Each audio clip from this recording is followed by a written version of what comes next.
الذين يؤمنون بالغيب ويقيمون الصلاة ومما رزقناهم ينفقون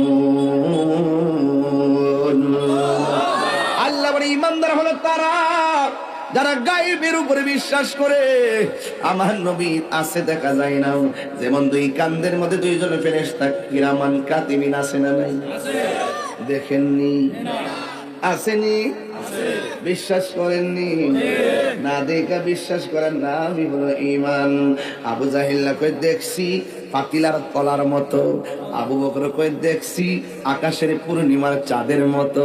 দুই দেখার মধ্যে পার্থক্য আছে না নাই?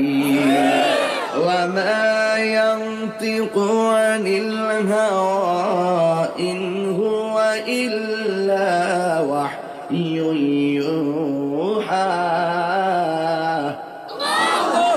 নবীর কথা কার কথা? তাহলে নবীর ভালোবাসা কার ভালোবাসা? আমি বলেছিলাম সাহাবায়ে কেরাম নবীর যেমন ভালোবাসতো এমন ভালোবাসার দরকার আছে না নাই? বন্ধু, সাহাবায়ে কেরামের মধ্যে একজন সাহাবী যিনি আমার নবীর ডাক দিয়ে কি ইয়া রাসূলুল্লাহ, নবী গো, ও মায়ার নবী, দয়ার নবী, আপনি নবীর যখন আমি দেখি আমাদের ক্ষুধা দূর হয়ে যায় গো, আমাদের ক্ষুধা দূর হয়ে যায়।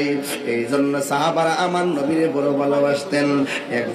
একজন সাহাবীকে আমার নবী ডাক দিয়ে কয়, সাহাবী তুমি আমারে কেমন ভালোবাসো? আমার মায়ের চাইতে বেশি ভালোবাসি। আমার নবী বলে ঈমানদার হতে পারো নাই। জিজ্ঞাসা করে তুমি আমারে কেমন ভালোবাসো? ওই ধন সম্পদের চাইতে বেশি ভালোবাসি। আল্লাহর হাবিব বলে তুমি ঈমানদার হতে পারো নাই। এরপরে জিজ্ঞাসা করে তুমি আমাকে কেমন ভালোবাসো? ইয়া রাসূলুল্লাহ, নবী গো, আমি আমার জীবনের চাইতে ভালোবাসি। আল্লাহর হাবিব কয় তুমি ঈমানদার হতে পেরেছো। তাহলে নবীরে ভালোবাসতে হবে জানের চাইতে কম না বেশি? এখন প্রশ্ন হলো হুজুর কেমন ভালোবাসে সাহাবীরা? সাহাবীর মধ্যে একজন সাহাবী যে আমার নবীর কই, নবী গো, আমার কাছে তো টাকা নাই, আমি কি করব, কেমনে সংসার চালাবো? অন্যান্য সাহাবারা তারা কালেকশন করে টাকা দিলেন। দেওয়ার পরে সে বাজারে গেল, বাজারে মালামাল কেনাকাটা করবে। হঠাৎ করে প্রয়োজনে কেনাকাটা না কইরা হঠাৎ করে কানের মধ্যে একটা আওয়াজ আসছে, হাইয়া আলাল জিহাদ, হাইয়া আলাল জিহাদ, হাইয়া আলাল জিহাদ। কে যেন ডাক দিছে, জিহাদের দিকে আসো, জিহাদের দিকে আসো। এইভাবে যখন ডাক দিছে রে বাবা, ওই সাহাবী সব কেনাকাটা ফালাইয়া যুদ্ধের অস্ত্র কিনা সোজা চলে গেছে একদম বাজারের ভিতরে যুদ্ধের ময়দানে। যেই মাত্র যুদ্ধের ময়দানে চলে গেছে, আমার নবী মনে মনে ভাবতেছেন আমার সাহাবীটা আমার এত ভালোবাসে, আমার সাহাবীটারে বাজারে পাঠাইলাম প্রয়োজন বাজারে করার জন্য। এরপরে আমার সাহাবা কেন বাড়ি ফিরে নাই? সাহাবায়ে কেরামকে লাগালেন সাহাবাটা কোথায়? ওই সাহাবার নাম হলো হযরতে সালাবা। ওই সালাবাকে আর খুঁজে পাওয়া যায় না। এক সাহাবী ডাক দিয়া কয়, ইয়া রাসূলুল্লাহ, নবী গো, ও মায়ার নবীজি, আপনার সাহাবী যুদ্ধের ময়দানে গিয়েছে। এই যুদ্ধের ময়দানে যাইয়া আপনার সাহাবী যুদ্ধের ময়দানে চলে গেছে। আল্লাহর হাবিব যেই মাত্র শুনলেন সাহাবাটা যুদ্ধের ময়দানে চলে গেল, আল্লাহর হাবিব হাঁটি হাঁটি পা পা করে ওই যুদ্ধের ময়দানে চলে গেল। যাইয়া সালাবাকে তালাশ করে, আমার সালাবা কই রে? সালাবা নিজের সব সম্পদ দিনের জন্য বিলাইয়া দিছি, আমি নবীর মহব্বতে বিলাইয়া দিছি। আমার সালাবা কোথায়? এবার আমার নবী সোজা চলে গেলেন ময়দানে। যাইয়া দেখে একটা যুদ্ধ শুরু হয়েছিল। এই মুহূর্তে অনেকগুলা লাশ মাটিতে পড়ে আছে। আল্লাহর হাবিব ওই সালাবার লাশ তালাশ করতেছে। আপনারা জবান খুলে গন, আমার নবী দেখার ক্ষমতা আছে না নাই? আর জোরে বলো আছে না নাই? আল্লাহর হাবিব যুদ্ধ যুদ্ধের ময়দানে যেই ভালোবাসার সাহাবীটাকে খোঁজ করার জন্য গেল, যাওয়ার পরে তাকাইয়া দেখেন সালাবা আর মাঠের মধ্যে নাই। হঠাৎ করে দেখেন একটা লাশ মাটিতে পড়ে আছে। ওই লাশের কাছে আমার নবী গেলেন, যাইয়া দেখতেছেন তার থুতনি দিয়া পানি ঝরতেছে। আমার আল্লাহ তাআলা খুদাই কুদরতি ভাবে গোসলখানাও করাইয়া দিলেন। আল্লাহর হাবিব সেই লাশটাকে যখন গেল, যাইয়া দেখে লাশটা মাটির মধ্যে পড়ে আছে। আল্লাহর হাবিবকে ওই সাহাবী বড় ভালোবাসে। ওই সাহাবীর দেখা আমার নবী চোখের পানি ফেলে কান্না শুরু করলেন। এবার হঠাৎ করে আমার নবী কাঁদতে কাঁদতে জার জার হয়ে গেলেন। এবার ওই মুহূর্তে আমার নবী আসমানের দিকে একটু তাকাইলেন আল্লাহর কাছে নালিশ দেওয়ার জন্য। ও আল্লাহ,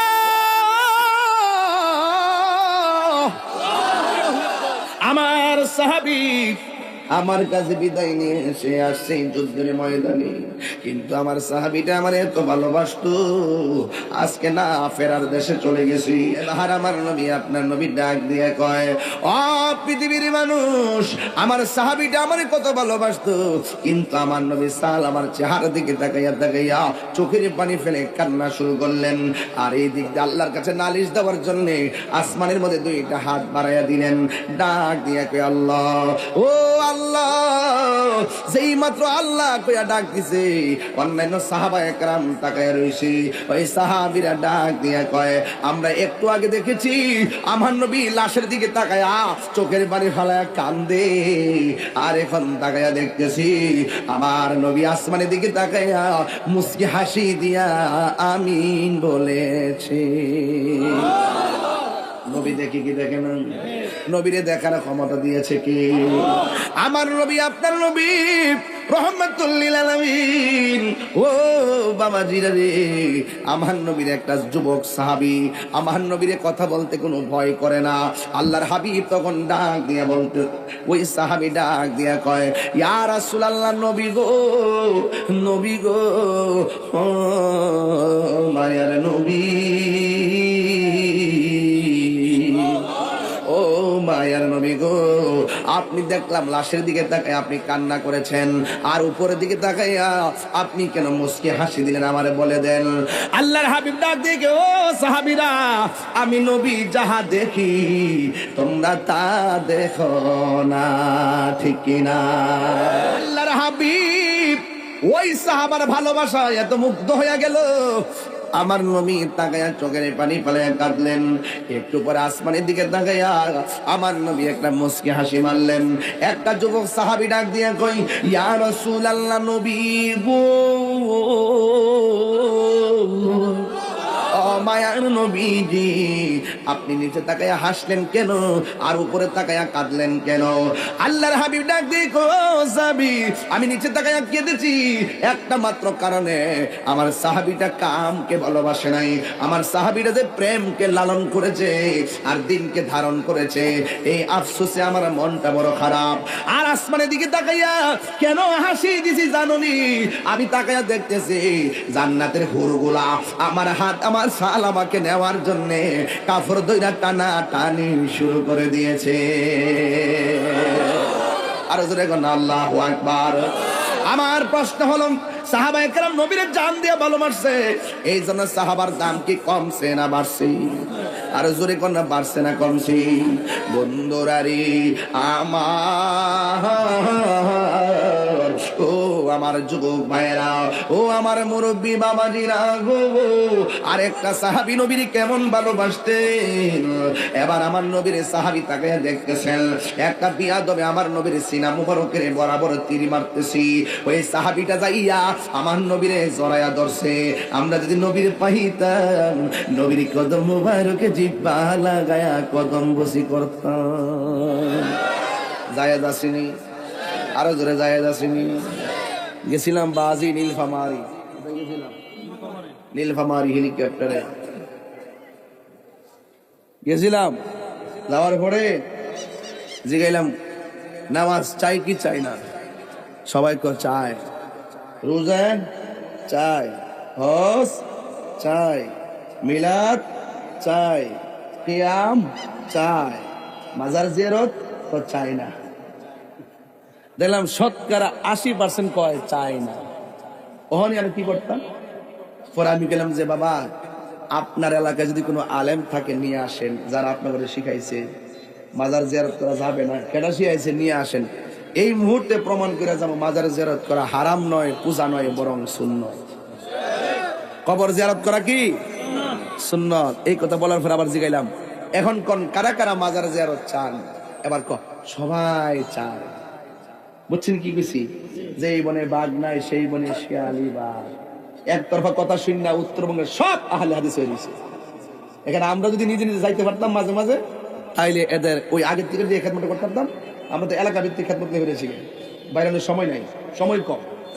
তো ওই অঞ্চলে যদি আমরা যাইতাম আগে থেকে, ওই উত্তরবঙ্গটাও আমাদের আয়ত্তে থাকতো। কথা বলেন ঠিক না? ঠিক। যাই হোক, কোন একদিন এদেশের আকাশে কালিমার পতাকা উড়বে, ঠিক নেই? আসবে কালিমা। কি মোহাম্মদ কালিমা কি শুধু লা ইলাহা ইল্লাল্লাহর নাম? যার নাম কালিমা, যাকে নিয়ে কালিমা হয় তাকে মহব্বত করতে হয়, নাইলে সেই আল্লাহ বেজার হয়। কথা বলেন ঠিক কিনা? এই জন্য সাহাবীরা নবীর এইভাবে জড়াইয়া ধরছে। সুবহানাল্লাহ কইতেন না? আল্লাহর হাবিবকে এমন ভাবে জড়াইয়া ধরলো, আল্লাহর হাবিব ডাক দেখো, তালহা তুমি কেন আমাকে এমন ভাবে জড়াইয়া ধরলি? তালহা রাদিয়াল্লাহু তাআলা আনহু ডাক দিয়ে কয়, ইয়া রাসূলুল্লাহ, নবী গো, আমার চোখের সামনে আপনারে তীর মারতেছি, ওই তীরের আঘাতে তীর যখন মারতেছি, ইয়া রাসূলুল্লাহ নবী,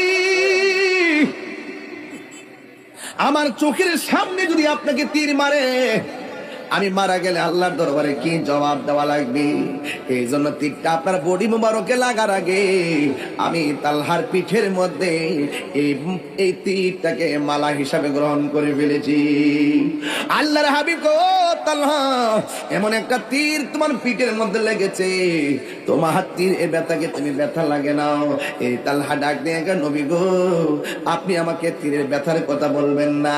যার বুকটা নবীর সিনা মুবারকের সঙ্গে লেগে আছে, এই তালহার পিঠের মধ্যে যদিও বিশ্বের তীর, আমার বুকটা তো লাইগা রয়েছে রাহমাতুল লিল আলামিনের সিনা মুবারকের সঙ্গে। আর বড় করে কোন আল্লাহু আকবার। ভাইরা রে, এবার আমার নবী, আপনার নবী কয়, তালহা, তোমার শরীর থেকে যেইভাবে রক্ত ঝরতেছে, তুমি হয়তো দুনিয়া থেকে বিদায় হয়ে যাবে রে, তুমি মনে হয় বিদায় হয়ে যাবে। তুমি একটা কথা মনে রাখো, তীরের আঘাতের চাইতে মরণের আঘাত বড় কষ্ট। এবার তালহা আরো আগের চাইতে বেশি বেশি মুচকি হাসতেছে। আমার নবী ডাক দিয়ে, কি হো তালহা, আমি তোমারে বললাম মরণ যন্ত্রণের কথা, এত কষ্টের কথা শুই না তুমি কেন হাসলা? এবার তালহা রাদিয়াল্লাহু তাআলা আনহু বলেন, ইয়া রাসূলুল্লাহ নবী, যার চোখের সামনে আমার নবী, আজরাইলের রূহ নিব, টেনশন করার দরকার কি? নবী সামনে থাকলে মরণের কোনো ডর আছে রে বাজি? এই খিলা গ্রামের ভাঙ্গা ঘরের দরজায় যদি আমার নবী দাঁড়ায়া থাকে গো, আর কোনো টেনশন আসেনি, বাইরে মাইকে দিছো, আর কোন টেনশন নাই। আমার নবী কয়, তালহা রে, তোমার শরীর থেকে যে রক্তক্ষরণ হচ্ছে, তুমি মারা যাবে। এবার তালহা মুসকি মুসকি আয়েশা কই, নবী গো, হায়াত তাই মারা যেতে পারি, কিন্তু মরণের আযাবের ভয় করি না। যে তালহার চোখের মনির মধ্যে রহমাতুল লিল আলামিনের নূরানি বদন মুবারক। এই কথা বলার পর ওই তালহা আস্তে আস্তে আমার নবীর জড়াইয়া দইরা মাটির মধ্যে পড়ে গেছে। এবার কাফেররা কয়, এই তো সুযোগ যায় নবীর পাথর মার, যে নবীর বদন মুবারকে কোনদিন মশা মাছি বসে নাই। ওই নবীর মাথা মুবারকে হেলমেটের দুইটা করা দুইটা রক্ত মুবারক গাল বায়া দাড়ির মাথা মুবারকে চলে আসছে। আল্লাহ ডাক দিয়া কয়, জিবরাইল,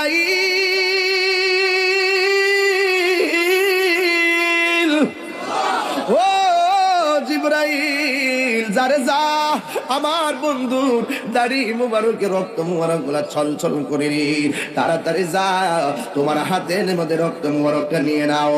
আল্লাহর হাবিবের এক ফুটা রক্ত মুবারক যদি জমিনের মধ্যে পড়ে, এই জমিনে কিয়ামত পর্যন্ত কোনো গাছপালা হবে না। জোরে জোরে কি আল্লাহু আকবার বলা যাবে না? বন্ধু নাই নাই তালহা নাই, আরেকটা বিয়াদব নবীর দন্ত মুবারকে পাথর মারলো। ইন দি মিন টাইমে আমার নবী একটা গর্তের ভিতরে পড়ে কাফেররা একটা গুজব তোলা শুরু করেছে, কতিলা মুহাম্মদ, নবীজিকে মেরে ফেলা হয়েছে। সাহাবাদের দুর্বল মনোবল ভাঙ্গার জন্য আমার দেশে দেখবেন একটা ঘটনা ঘটে, বিকাল আরেকটা ঘটে, তৃতীয় দিন আরেকটা ঘটে, পঞ্চম দিন আরেকটা ঘটে, একটা দিয়ে আরেকটা দাফন করে। এটাই হলো বাংলাদেশের খেলামেলা চলতেছে। এই জন্য আমার যুবক, আল্লাহর হাবিব যখন গর্তে পড়ে গেলেন, নবীর একটা উট মোবারক ছিল, যেই উটের নাম হলো কাসওয়া। হাসর মাঠে মানুষের বাইরেও কিছু কিছু জিনিস জান্নাতে যাবে। এক নম্বর ইউনূস নবীর যেই মাছটা গিলছিল, এই মাছটা জান্নাতে যাবে। উস্তুনে হান্না নবী যেটার মধ্যে বৈশা হেলান দিয়ে বক্তব্য দিতেন, এই উস্তুনে হান্না না খেজুর গাছটা যাবে। শুধুমাত্র তাই নয়, আমার নবী আপনার নবী রহমাতুল লিল আলামিন বলেছেন, শুধুমাত্র তাই নয় রে, এই জান্নাতের ভিতরে আরো অনেকগুলা জিনিস যাবে। এর মধ্যে কিতমির নামে একটা কুকুর যাবে। আর আমার নবী যেই উটের মধ্যে বৈশা যুদ্ধ করছেন, হাঁটছেন, চলছেন, এই উটটা আমার নবীর সঙ্গে জান্নাতের সঙ্গী হয়ে যাবে। আরো বড় করে গনা সুবহানাল্লাহ। ওই উটটা আমার নবীর দেহ মুবারকের চতুর্দিকে গুইরা গুইরা নবী নবী কইরা কান্দে আর ডাক দিয়া কয়, নবী গো, একদিন না খাইলে ক্ষুধা লেগে যেত, দুই দিন না খাইলে ক্ষুধা লেগে যেত। ইয়া রাসূলুল্লাহ, ও নবী গো, আপনি গর্তের মধ্যে পড়ে আছেন, আপনি চলে গেলে আমি উট কার চেহারা দেখে আমার ক্ষুধা দূর করবো, দুর্বলতা দূর করবো। এইভাবে ঘোড়াটা উটটা গুইরা গুইরা চোখের পানি ফালায় ফালায় কাঁদতেছি। হঠাৎ করে আমার নবীর একজন সাহাবী, যার নাম হলো মালিক ইবনে সিনান, উটটা দেখে মনে মনে ভাবলেন আমার নবী গাতার মধ্যে আছে। আরেক দিক দিয়ে আরেকটা মহিলা, যার নাম হলো নুসেবা। ওই নুসেবা কি করলো জানেননি? ওই নুসেবা যেই মাত্র শুনছে আমার নবীকে মেরে ফেলা হয়েছে, এই নুসেবা আউলাকে যে পাগল বেশি একটা দৌড় মারছে, নবী গো, ও মায়ার নবী, আপনি বিহনে আমরা কেমনে থাকি গো নবী, কেমনে আমরা থাকি। এবার নসেবা একটা দৌড় মারলো। ওই মহিলাটা দৌড় দিয়া যখন সামনে গেল, এক সাহাবী ডাক দিয়ে, নসেবা সামনে যায় কি করবা? তোমার আদরের সন্তানটা দুনিয়ার থেকে বিদায় হয়ে গেছে। আর একটু সামনে গেল, আর একটা দল ডাক দিয়া কয়, নসেবা তোমার স্বামীটা দুনিয়া থেকে বিদায় হয়ে গেছে। এই কথা বলার পরে আবার নসেবা সামনে গেলেন। প্রথমবারও কথা বলেন নাই, দ্বিতীয়বারও কথা বলেন নাই, তৃতীয়বার একজন ডাক দিয়া কয়, নসেবা তোমার স্বামীও দুনিয়াতে নাই, নবীর পেছনে যুদ্ধ করে শহীদ হয়ে গেছে, তোমার সন্তানও দুনিয়ার মধ্যে নাই। এবার নসেবার জবান খুলে যায়।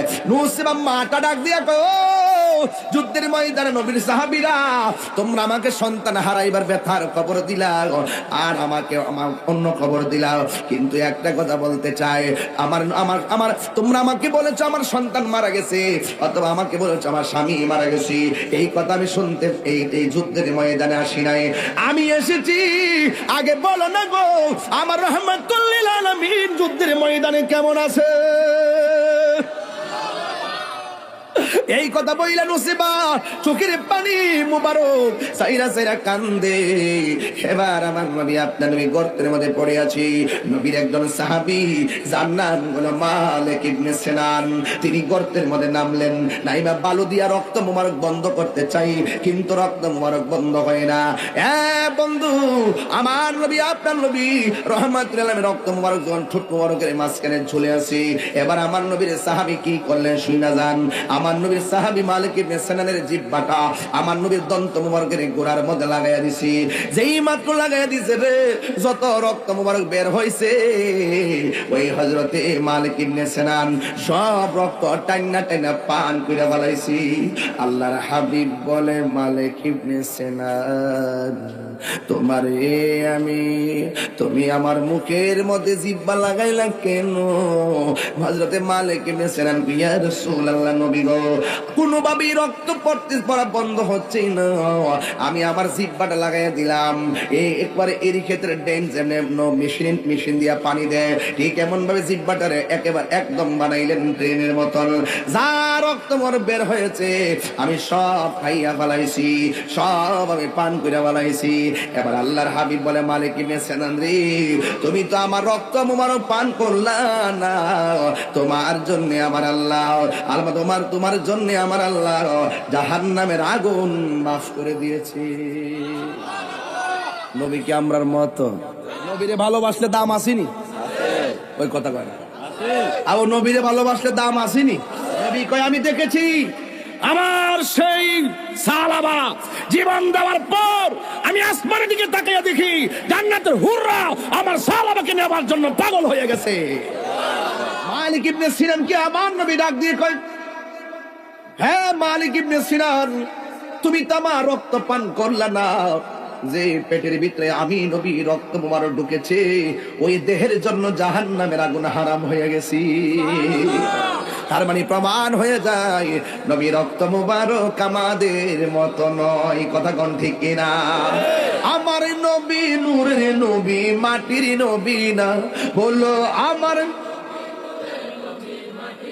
বিনা ওই নবীকে নিজের মতো মনে করো না।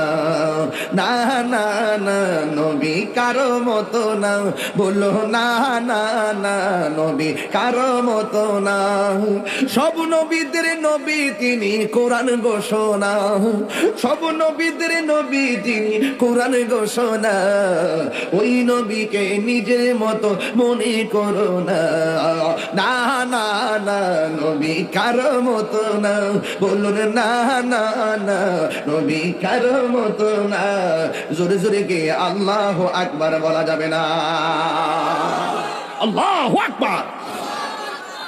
এই জন্য নবী পাকের সাহাবায়ে কিরামের নবীর প্রতি ভালোবাসা আর দ্বীনের জন্য আত্মত্যাগ আমাদেরকে শিক্ষা দেয়। যা আল্লাহ ওয়া যাহাকাল বাতিল ইন্নাল বাতিল কানা যাহুকা। এই জন্য সত্যের বিজয় হবে হবে ইনশাআল্লাহ। এই জন্য মুসলমান আর বিচ্ছিন্ন থাকার সময় নয়, আমরা ঐক্যবদ্ধ হওয়া লাগবে। খালিদ ইবনে ওয়ালিদের মতো ঐক্যবদ্ধ হওয়া লাগবে। নবীর একটা সাহাবীর কথা না বললে আমার হক আদায় হবে না।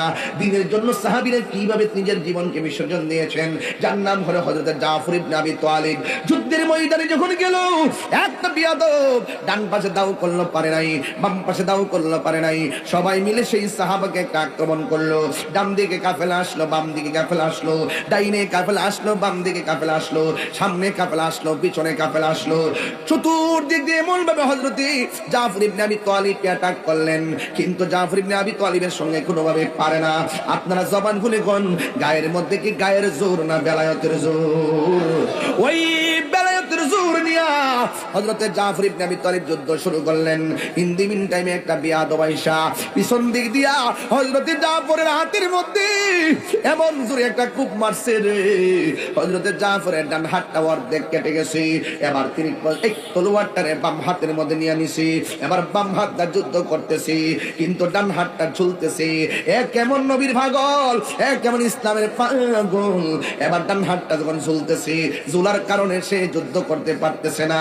এই ডান হাতটার পায়ের নিচে ফালাইয়া টান দিয়া সিরা ফালাইছে। সিরা কি করলো জানেন? বাম হাতের মধ্যে তলোয়ারটা নিয়ে যুদ্ধ করলো, আর একটা বিয়াদব বাম হাতটারে কাইটা ফালাইয়া দিল। এরপরে তলোয়ারটারে দাঁত দিয়া কামড় দিয়া ধরলো। ও বন্ধু রে, বন্ধু রে, ও বাবা। এবার হযরতে জাফর ইবনে আবি তালিব যে এইমাত্র তলোয়ারটারে দাঁত দিয়া কামড় দিয়া ধরছে, আর একটা বিয়াদব এমন জোরে আঘাত করলো, নাই নাই হযরতে জাফর নাই। আমার নবী আপনার নবী বলে, আমার জাফর আমাকে কেমন ভালোবাসছে জানোনি? এর বিনিময়ে কি লাভ করছে জানোনি? আমার জাফর দিনকে কেমন ধারণ করছে জানোনি? এর বিনিময়ে কি পাইছে সেটা জানোনি? সাহাবায়ে কেরাম কয়, ইয়া রাসূলুল্লাহ, নবী গো, ও মায়ার নবী, আপনি এবং আল্লাহ ভালো জানেন। এবার আমার নবী ডাক দিয়া কয়, ও সাহাবারা, আমার জাফর যখন যুদ্ধের ময়দানে গেছে, যখন তারা ডান হাতটা কাটছে, বাম হাতটাও কাটছে, শেষ পর্যন্ত জাফর যে মারা গেছে, এখন তো তার দুইটা হাত নাই। এখন কি হবে? এই হাসরের ময়দানে আমার আল্লাহ তার দুই পাশে দুইটা জান্নাতের নূরের ডানা লাগায়া দিবে। শুধু মাত্র তাই নয়, হাসরের ময়দান যেদিন কায়েম হবে। যেদিনে মা সন্তানকে চিনবে না, সন্তান মাকে চিনবে না, সেই দিন কেউ কাউকে চিনবে না রে। সবার মুখের মধ্যে নাফসি নাফসি বলে চোখের পানি ফেলায় কাঁদবে। ওই মুসিবতের সময়টা উফাতান উরাতান, পায়ের মধ্যে জুতা থাকবে না, গায়ের মধ্যে কাপড় থাকবে না। শুধুমাত্র তাই নয় বাবা, মাথার উপরে কোনো ছায়াও থাকবে না। ওই কঠিন মুসিবতে মানুষ নাফসি নাফসি বলে কাঁদবে। আল্লাহর হাবিব বলেন, আমার উম্মত নিয়ে শেষ পর্যন্ত আমি যখন জান্নাতে রওনা দিব, ওই সকল উম্মতের মাথার উপরে আমার জাফর থাকবে। সবাই যাবে হেঁটে হেঁটে দৌড়াইয়া দৌড়াইয়া, আর আমার জাফর যাবে জান্নাতের ডানা হাতে লাগাইয়া, উড়াল দিয়া উড়াল দিয়া।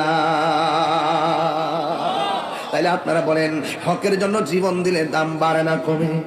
নবীর জন্য জীবন দিলে বাড়ে না কমে? তার মানে বোঝা গেল, খানকায় বসে থাকার নাম যেমন ইসলাম, আবার রাজপথে জিহাদ করার নামও ইসলাম। এমন জিহাদ আমরা চাই কি চাই না? এই আওয়াজে মানি না, জোরে বলো, চাই কি চাই না? বন্ধু, ও বন্ধু রে, আমি সাহাবায়ে কেরামের স্বরূপ উন্মোচন করলাম। আমাদেরকে সে সাহাবার আদর্শ ধারণ করতে হবে, সাহাবাদের নীতি এবং চরিত্র ধারণ করতে হবে। কারণ আমার নবী বলেছেন, আসহাবি কান্নুজুম, আমার সাহাবারা হলো আকাশের নক্ষত্র তুল্য।